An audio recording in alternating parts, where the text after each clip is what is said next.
Have you ever felt like you're just pretending to be good at your job? Like at any moment now, someone will realize you don't belong. That's not you being modest. Impostor syndrome is more common than you think. Today, we're diving deep into why this happens and, more importantly, how you can overcome it. Impostor syndrome is that voice whispering, "You're not good enough." It's the fear that all your achievements are just luck or timing, and soon, everyone will see you for the fraud you think you are. But here's the truth. Impostor syndrome isn't reality. It's a story your mind is telling you. And by the end of this video, you'll know precisely how to rewrite that story. What is impostor syndrome? So, what exactly is impostor syndrome? First identified in the 1970s by psychologists Pauline Clance and Suzanne Imes, impostor syndrome is the persistent feeling that you're not as capable or qualified as others believe you to be. Despite evidence of your skills or success, you feel like a fraud, as though you've tricked everyone into thinking you're competent. It's not just in your head either. Studies show that nearly 70% of people experience imposter syndrome at some point in their lives. That includes high achievers, professionals, and even famous figures like Maya Angelou and Albert Einstein, who openly admitted to feeling like frauds despite their extraordinary accomplishments. But here's the kicker. Imposter syndrome doesn't discriminate. It affects men and women, students and CEOs, and people of all races and backgrounds. The only common thread? A deep-rooted fear of being exposed as not good enough. The imposter syndrome cycle. Imposter syndrome often follows a predictable cycle. It starts with a new challenge or task. You're overwhelmed by self-doubt, so you overcompensate, working harder, pushing yourself to perfection, or avoiding the challenge altogether. When you succeed, you chalk it up to luck or external factors rather than your abilities. This temporarily soothes the fear, but soon enough, the cycle starts all over again.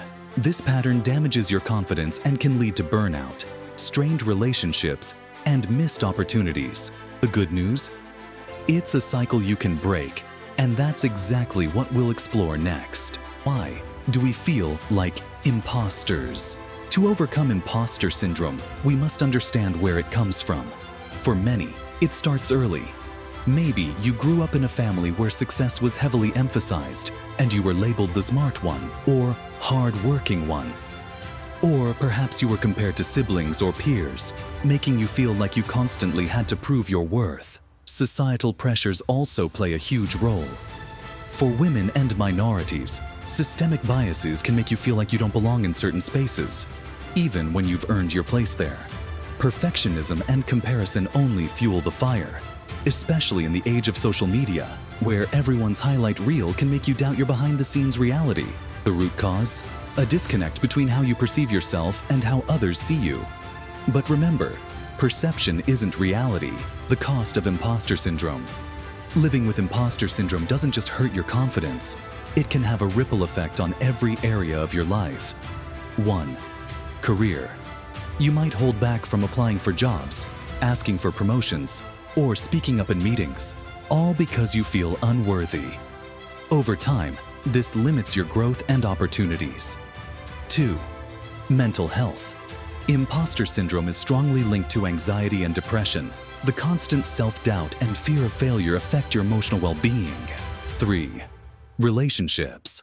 When you dismiss compliments or struggle to accept praise, it can strain connections with friends, family, and colleagues. People want to celebrate you. Don't rob them of that chance. But here's the thing. You're not alone, and you're not powerless. Let's talk about how to fight back. Step 1. Recognize the voice. The first step to overcoming imposter syndrome is recognizing when it's happening. Pay attention to your inner dialogue. Are you constantly dismissing your achievements? Do you attribute success to luck instead of effort? Call it out. Whenever you think, "I'm not good enough," challenge that thought. Ask yourself, what's the evidence? More often than not, you'll find plenty of proof that you are, in fact, capable and deserving. Journaling can help here. Please write down your accomplishments, big or small, and revisit them whenever self-doubt creeps in. Sometimes, seeing your successes on paper is all the reminder you need. Step 2. Reframe failure. Impostor syndrome thrives on the fear of failure. But what if we flip the script?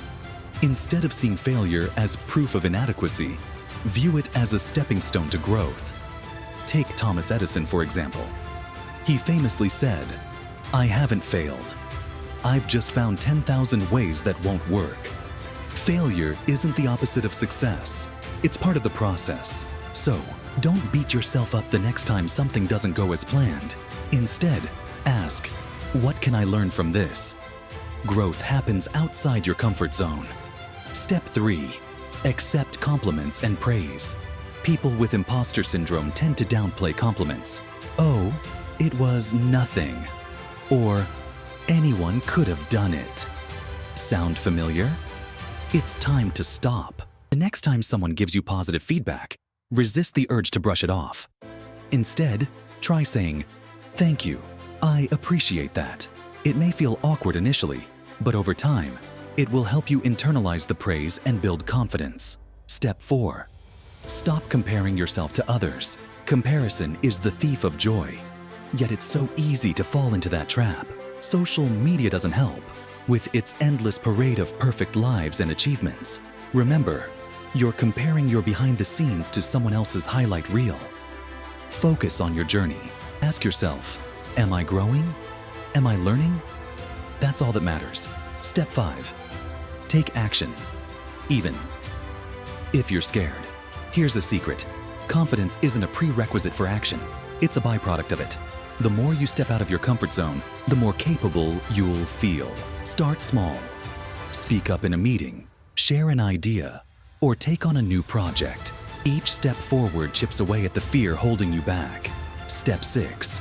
Find your support system. You don't have to do this alone. Talk to mentors, friends, or colleagues who've been in your shoes. Their guidance and encouragement can be invaluable. Joining a support group or seeking therapy can also provide tools and strategies to manage imposter syndrome. There's no shame in asking for help. It's a sign of strength, not weakness. Imposter syndrome doesn't define you. It's a voice, not the truth. By recognizing it, reframing your thoughts, and taking action despite the fear, you can silence that voice for good. Remember, you've already achieved so much, and you're just getting started. The world needs your unique talents and perspective. Don't let imposter syndrome hold you back. Ready to take the next step? Watch our video on building unshakable confidence and keep your growth going.